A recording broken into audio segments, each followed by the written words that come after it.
Hello class, आज video में हम इस पेपर को सॉल्व करेंगे। जो आज का पेपर था मैथ का क्लास 10 का, ठीक है, बेसिक का है, सेट 2 है, ये दिया गया है। तो इसे सॉल्व कैसे करेंगे, अब देखिए इसके अगर देखा जाए तो इनके एमसीक्यू को ही हम सॉल्व करेंगे। तो देखिए कैसे सॉल्व होंगे, तो अपना आंसर इसमें से मिला लीजिएगा, कौन सा आंसर आपका सही होगा। ठीक, तो चलिए शुरू करते हैं। इसमें लिखा गया difference of area of minor sector of angle इतना।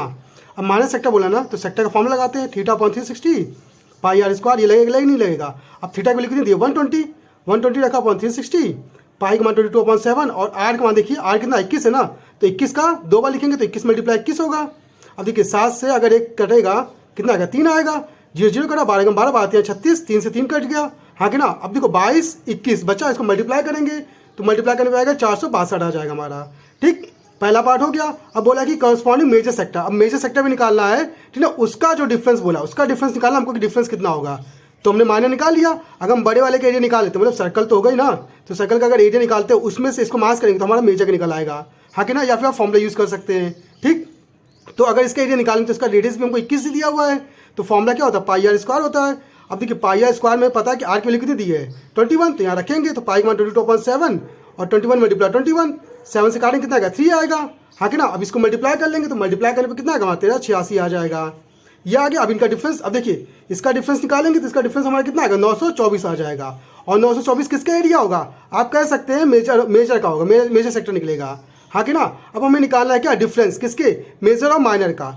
अब मेजर में से माइनर को हमें क्या करना है, माइनस करना है। तो 924 में अगर 462 को माइनस करेंगे तो देखिए 2 बचेगा, ये 6 बचेगा और इसने कह दिया या कितना बचेगा 4 बचेगा, तो 462 आएगा और आपका ऑप्शन भी करेक्ट हो जाएगा।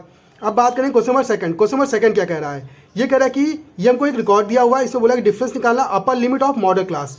अब मॉडल क्लास क्या होता है पता है, मॉडल क्लास किसे कहते हैं, मोड को, मोड का ही मॉडल क्लास निकलता है। तो इसमें सबसे बड़ा नंबर क्या देखिए 22, तो इसका मतलब इसकी क्लास क्या आएगी, क्या क्लास इंटरवल 0 से 10 आएगा। अब 0 से 10 मतलब क्या, इसमें अपर लिमिट लेना है, तो अपर लिमिट क्या हमारा 10, तो पहले का पार्ट मिल गया। दूसरा बोला है कि मिडिल क्लास, उसका डिफरेंस निकालना है तो मिडिल क्लास निकालना पड़ेगा। अब मिडिल क्लास कैसे निकालेंगे, 22, तो इसके हम CF निकालते हैं, ठीक ना। तो 22 का 22 आएगा, फिर कितना आएगा 22 10 32, 32 और 8 कितना आएगा 40, 40 और 15 55 आएगा, 55 और 5 कितना आएगा 60, फिर 66, फिर n/2 निकालते तो कितना आएगा 33 आ जाएगा, हाँ कि ना। अब 33 से जस्ट छोटा नंबर हमारा देखिए क्या है, 33 से जस्ट छोटा नंबर 32 है। अब 32 के जस्ट नीचे आएंगे तो जस्ट नीचे हमको क्या मिलेगा, ये वाला पार्ट मिलेगा, हाँ कि ना। अब ये पार्ट मिल गया, देखिए 32 यहाँ पे ना सेकंड वाले नंबर पे आएगा, फर्स्ट नंबर पे ये रहा, फिर 32 और 32 जस्ट नीचे ये हमको मिल गया। इसके अब देखा जाए तो इसी में ही क्या निकाला हमें, मिडन का निकालना अपर और मिडल क्लास दोनों का। इसका अपर क्या 30 है, अब 30 ये मिल गया और 10 ये मिल गया, तो डिफरेंस कितने का आएगा 20 का। तो ऑप्शन कौन सा, ऑप्शन सी हमारा करेक्ट हो जाएगा। अब बात करें question number third. Question number third कैसे सॉल्व करेंगे, इसमें बताया कि ये एंगल फाइंड करेंगे, भाई ये एंगल कितना होगा, तो ये पता है ये 80, तो ये कितना आएगा 100, पता ना, ये 180 होता है। अब ये एंगल और ये एंगल क्या होते हैं, इक्वल, तो इनको जोड़ लीजिए, x + x + 100 = 180। अब 2x 100 का वैल्यू कितना आएगा 80 आएगा, काटेंगे कितना आएगा 40, तो आपका ऑप्शन कौन सा, ऑप्शन ए करेक्ट हो जाएगा यहाँ से। अब बात करें question number fourth. Question number fourth में क्या कह रहा है, 1 + tan स्क्वायर है, ये क्या होता है हमारा sec स्क्वायर है, हाँ कि ना। 1 + cot स्क्वायर है, ये क्या होता है cosec स्क्वायर है। अब देखिए sec को 1/cos लिख सकते हैं, ठीक ना, cos स्क्वायर है, इसका क्या लिख सकते हैं 1/sin स्क्वायर है, साइन ऊपर जाएगा तो sin/cos मतलब क्या tan स्क्वायर है, तो डी ऑप्शन हमारा करेक्ट हो जाएगा। अब बात करें question number fifth. Question number fifth क्या कह रहा है, ये कह रहा है कि इसकी वैल्यू निकालनी है, भाई थीटा क्या होगा, तो स्क्वायर भेजेंगे तो रूट हो जाएगा, तो sin थीटा इक्वल टू क्या आएगा, रूट में 3/4 मतलब क्या, √3/2 आ जाएगा, 4 का निकाले तो 2 ही निकलेगा ना। अब √3/2 साइन में किसकी वैल्यू होती है, सोचिए देखिए, ये होती है आपकी किसकी 60 की, तो आपका ऑप्शन कौन सा, ऑप्शन सी करेक्ट हो जाएगा, क्योंकि साइन 60 लिखेंगे, साइन कटेगा तो थीटा का मान कितना आ जाएगा 60, तो हमारा सी ऑप्शन क्या हो जाएगा, करेक्ट हो जाएगा। अब बात करेंगे क्वेश्चन नंबर 6। क्वेश्चन नंबर 6 क्या कह रहा है, इसमें क्या है भाई इसके जीरोस बताइए, किसके जीरोस क्या होंगे।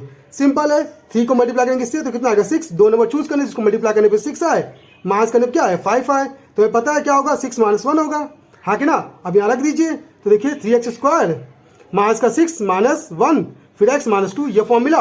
अब थोड़ा सॉल्व कर लीजिए, 3x² - 6x + x - 2 कॉमन कर लीजिए 3x, तो क्या आएगा x - 2 आएगा, और प्लस यहाँ 1 कॉमन है तो x - 2 आ जाएगा, फिर x - 2 कॉमन कर लीजिए तो क्या आएगा 3x + 1, ये आएगा इक्वल टू 0 तो रहेगा ही ना।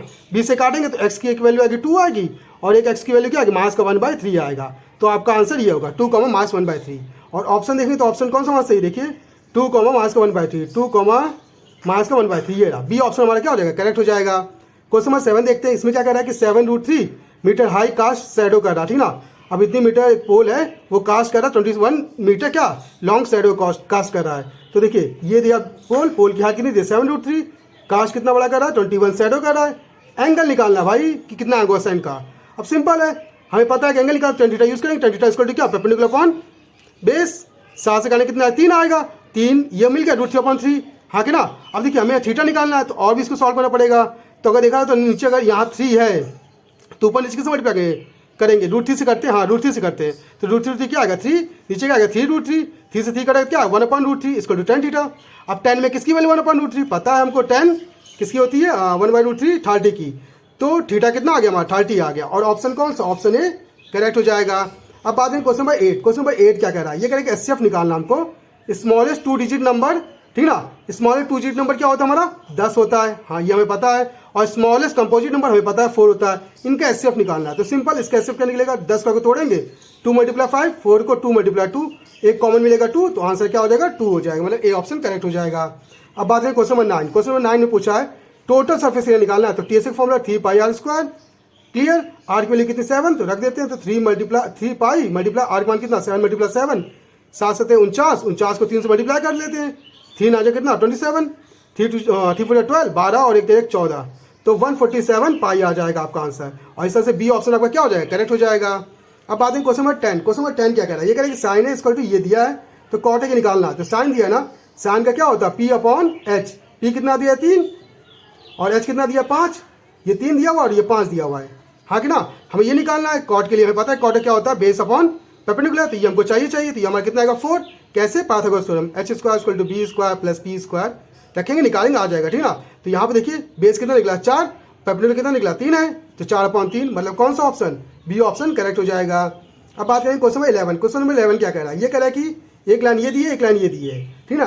एक्स और वाई ये रिप्रेजेंट कर रहा है, ठीक ना। अब इसमें बोले पैरेलल लाइंस के लिए कौन सा फॉर्मूला सही होगा। पैरेलल के लिए हमें पता है, सिंपल हमको पता हुआ है कि भाई a1/a2 = b1/b2 but does not equal c1/c2, तो डी ऑप्शन क्या हो जाएगा करेक्ट हो जाएगा।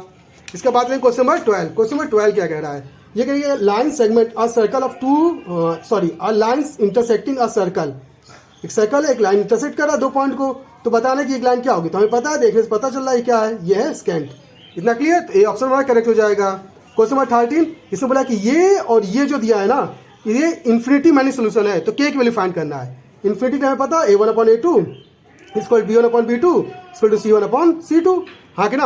अब a1 की वैल्यू कितनी दी है यहाँ पे 1 और a2 की वैल्यू कितनी 2 = यहाँ पे k और यहाँ पे कितना 1 है, सॉरी यहाँ 1 है और यहाँ क्या है k है, क्योंकि पहले इसको रखेंगे ना, तो 1/k क्रॉस मल्टीप्लाई के का मान क्या आएगा 2, तो आप कह सकते हैं आपको ऑप्शन कौन सा ऑप्शन सी करेक्ट हो जाएगा।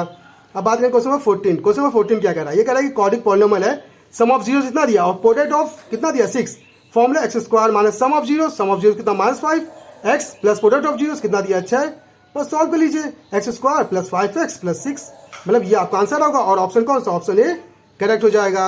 अब बात करें क्वेश्चन नंबर 15, क्वेश्चन नंबर 15 क्या कह रहा है, ये कह रहा है कि अगर PA डिनोट करता है प्रोबेबिलिटी को एक इवेंट के A को, तो बताना कि कौन सा ऑप्शन सही होगा। सिंपल हमें पता है कि जो प्रोबेबिलिटी होता है वो 0 से बड़ी होती है, बराबर होती है, 1 से छोटी है 1 के बराबर होती है, मतलब सी ऑप्शन हमारा क्या होगा करेक्ट हो जाएगा।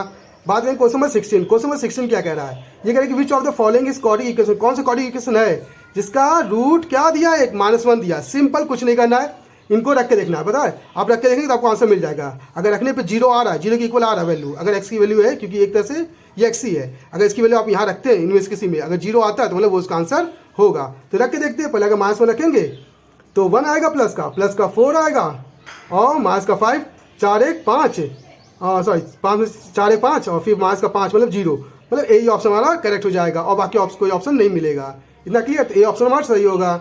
अब बात है क्वेश्चन नंबर 17, क्वेश्चन नंबर 17 क्या कह रहा है, ये कह रहा है डिस्टेंस निकालना है ऑरिजिन से, तो ऑरिजिन कोऑर्डिनेट 0,0 डिस्टेंस निकाल लीजिए, रूट में x1 - x2 plus y1 - y2 का होल स्क्वायर, ये फॉर्मूला यूज करेंगे। x1 की कितनी 3 - 0 का होल स्क्वायर प्लस 4 - 0 का होल स्क्वायर, ये होगा। फिर रूट में पूरे के 3 0 के 3 आएगा, 3 का स्क्वायर कितना 9, 4 0 के 4, 4 का स्क्वायर 16, 16 9 25 मतलब 5 आएगा, रूट में रहेगा ना तो 5 मिल जाएगा, तो आपका डिस्टेंस क्या आएगा 5 और बी ऑप्शन करेक्ट हो जाएगा। अब बात करें क्वेश्चन नंबर 18, क्वेश्चन नंबर 18 क्या कह रहा है, ये कह रहा है कि फर्स्ट टर्म कितना दिया है -3, मतलब ए दिया आपको -3 दिया हुआ है, हाँ डिफरेंस कितना दिया है -2 दिया हुआ है। अब 7 टर्म निकालना, हाँ 7 है ना, 7 टर्म निकालना मतलब A7 मतलब क्या a + 6d बस रख दीजिए फॉर्मूला, -3 + 6 मल्टीप्लाई -2, 6 दूनी 12, -12 और -3 कितना है, -15। तो ये आपका आंसर आ जाएगा। और ऑप्शन कौन सा, ऑप्शन डी करेक्ट हो जाएगा।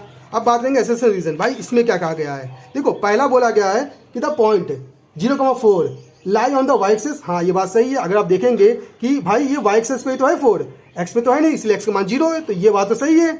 अब दूसरी कंडीशन देख लेते हैं, the x coordinate of the point lying on the y axis is 0। बोला कि एक्स जो कोऑर्डिनेट होगा वो 0 होगा अगर वाई पे लाई करेगा तो, मतलब दोनों बात सही है। क्यों, अगर आपने अगर वाई पे रखा है तो एक्स पे तो होगा नहीं, तो एक्स पे हमेशा 0 मिलेगा। इतनी बात क्लियर। तो इस तरह से आपके दोनों ही पार्ट क्या होंगे, सही, मतलब एसेशन भी सही है और रीजन भी क्या होगा आपका करेक्ट होगा। ठीक, अब बात करेंगे क्वेश्चन नंबर 20। ये लास्ट क्वेश्चन होगा। इसमें क्या कह रहा है, एक लाइन है ड्रॉन करे पैरेलल। अब एक लाइन है ड्रॉन कर, हम किसी एक लाइन के पैरेलल ड्रॉ कर रहे, ठीक ना, तो वो सेम रेशियो में क्या डिवाइड करेगा, लिखा ना सेम रेशियो, दोनों साइडों को सेम रेशियो में डिवाइड करेगा। हाँ, थेल्स थ्योरम हमें पता है। दूसरा कंडीशन क्या बोल रहा है, रीजन क्या दे रहा है, parallel lines can not be drawn to any side of a triangle. ये बात गलत बोल रहा है, मतलब रीजन आपका गलत है लेकिन एसेशन क्या है, सही है। तो इसका आंसर क्या होगा, assertion are correct but reason are incorrect. ये हो जाएगा आपका। तो इस तरह से हमारी प्रॉब्लम सारी सॉल्व हो जाएंगी। तो अगर आपको वीडियो अच्छी लगी, इन्फॉर्मेटिव लगी, तो आप हमारे चैनल को सब्सक्राइब कर सकते हैं। अगर आपके पास मैथ्स से रिलेटेड कोई प्रॉब्लम है तो आप हमारी वीडियो में कमेंट करके हमें बता दीजिएगा, उसको सोल्यूशन आपको बता देंगे। तो आज की क्लास के लिए धन्यवाद।